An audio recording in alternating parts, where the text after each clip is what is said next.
Assalamualaikum warahmatullahi wabarakatuh. Perkenalkan, nama saya Dea Milsya Febriani, NPM 1910631190148. Mahasiswi Universitas Singapura Bangsa Karawang, Prodi Ilmu Komunikasi kelas 3B. Di sini saya akan membahas mengenai paradigma konstruktivis dalam kajian analisis framing.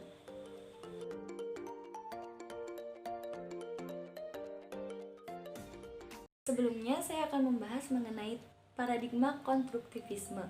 Paradigma konstruktivisme adalah sebuah paham penelitian yang berusaha melihat bahwa realitas sosial dibangun dan dikonstruksi oleh pemahaman dari masyarakat yang ada di dalamnya. Teori konstruktivisme adalah pendekatan secara teoritis untuk komunikasi yang dikembangkan pada tahun 1970-an oleh Jas Delly dan rekan-rekan sejawatnya. Teori konstruktivisme menyatakan bahwa individu menginterpretasikan dan bertindak menurut berbagai kategori konseptual yang ada di dalam pikirannya. Menurut teori ini, realitas tidak menggambarkan diri individu, namun harus disaring melalui cara pandang orang terhadap realitas tersebut. Paradigma konstruktivisme ialah paradigma di mana kebenaran suatu realitas sosial dinilai sebagai hasil dari konstruksi sosial dan kebenaran suatu realitas sosial bersifat relatif. Selanjutnya adalah analisis framing. Teori framing adalah pendekatan teoritis yang telah digunakan dan diterapkan dalam studi komunikasi, politik, dan gerakan sosial. Konsep analisis framing pertama kali digunakan dan diperkenalkan oleh Erving Goffman pada tahun 1974 dalam bukunya yang bertajuk Frame Analysis: An Essay on the Organization of Experience. Analisis framing adalah salah satu metode analisis media, seperti halnya analisis isi dan analisis semiotik. Secara sederhana, framing adalah membingkai sebuah peristiwa, atau dengan kata lain, framing digunakan untuk mengetahui bagaimana perspektif atau cara pandang seorang wartawan atau media massa ketika menyeleksi isu atau menulis berita. Framing merupakan metode penyajian realitas di mana kebenaran tentang suatu kejadian tidak diingkari secara total, akan tetapi dibelokkan secara halus dengan menonjolkan aspek-aspek tertentu. Analisis framing digunakan untuk mengkaji pembingkaian realitas yang dilakukan oleh media massa. Pembingkaian tersebut merupakan proses konstruksi, yang berarti realitas dimaknai dan direkonstruksi dengan cara dan makna tertentu.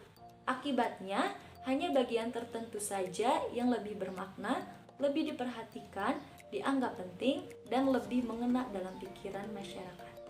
Dapat disimpulkan bahwa paradigma konstruktivis dalam kajian analisis framing adalah ketika sebuah media massa menyebarkan atau memberitakan sebuah peristiwa sesuai dengan fakta yang ada. Akan tetapi, wartawan atau media massa tersebut tidak mungkin memberikan informasi secara keseluruhan. Hanya bagian-bagian tertentu saja yang mereka anggap penting dan menarik untuk ditonjolkan, sehingga proses pembingkaian berita dilakukan di setiap media massa.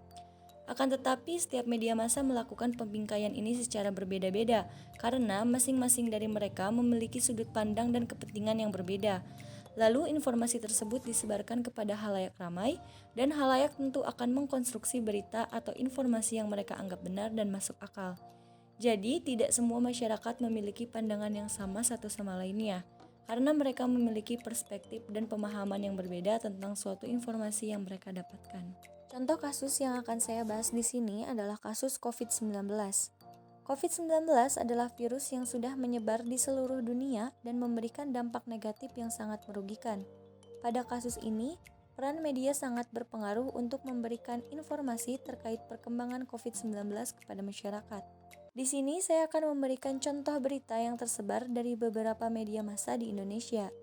Di sini terlihat jelas bahwa media massa lebih menonjolkan jumlah peningkatan masyarakat yang terpapar virus COVID-19 dan lebih tertarik untuk memberikan informasi mengenai jumlah kematian yang diakibatkan oleh COVID-19 ini dibandingkan jumlah orang-orang yang sembuh dari virus tersebut. Hal tersebut dilakukan bukan tanpa sebab, tetapi dengan maksud agar masyarakat lebih waspada akan virus tersebut dan tetap mematuhi protokol yang ada. Dari berita tersebut tentu akan mempengaruhi persepsi masyarakat terhadap COVID-19 ini, karena media massa hanya memberikan informasi tentang dampak negatif dari virus ini. Maka dari itu, pemahaman masyarakat tentu akan terkonstruksi. Untuk lebih jelasnya, saya sudah melakukan survei kepada beberapa orang tentang persepsi mereka mengenai COVID-19 yang dilakukan dengan metode wawancara. Setahu saya COVID-19 itu virus yang menyerang saluran pernapasan yang berasal dari Wuhan, Cina dan menyerang seluruh dunia. Ya, sangat berbahaya karena virus tersebut menyebabkan perekonomian di Indonesia menjadi hancur.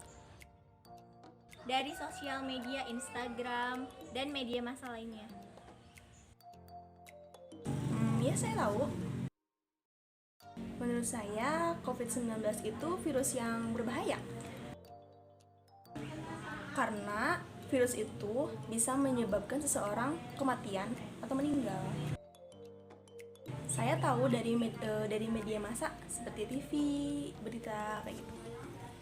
Dari hasil wawancara tersebut, narasumber menjawab bahwa mereka mengetahui informasi mengenai COVID-19 dari media massa. Hal ini menunjukkan bahwa besarnya pengaruh media massa dalam mengkonstruksi cara pandang masyarakat terhadap COVID-19.